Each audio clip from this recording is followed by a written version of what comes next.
Hello, I'm Matthew Mazur. I'm a South Florida bankruptcy attorney, and today I would like to go over with you what a final judgment of garnishment against salary or wages looks like in Florida.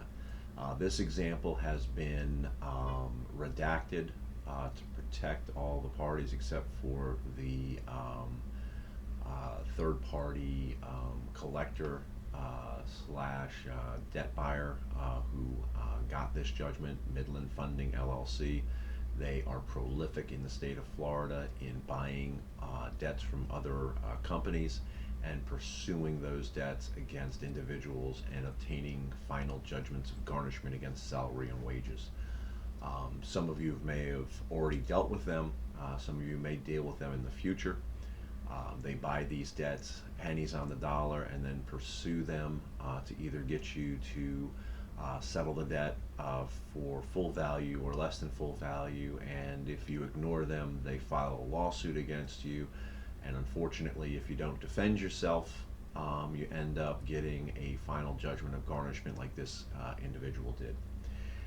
What you're seeing here on the screen is the actual order for this individual. Again, it's redacted to protect their privacy and their interests, but the key points here are that this garnishment order allows Midland Funding to get 25% of this individual's net disposable salary or wages pulled each pay period and directly sent from their employer to Midland Funding to cover the judgment amount that they have attained against this individual.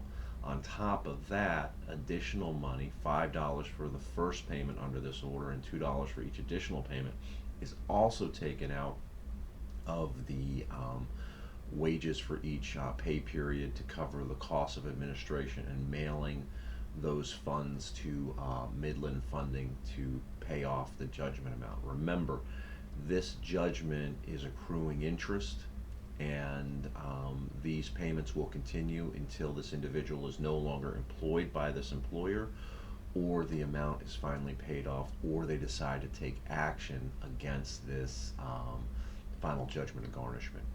The options they have is to try to reach out to Midland and try to negotiate a settlement for less than value, but once they have this final judgment, there's really no incentive for them to negotiate a resolution less than the amount they're getting through the garnishment. The other option is to pay off the full amount owed so the garnishment stops, or a third option can be to look at a bankruptcy solution to deal with this garnishment.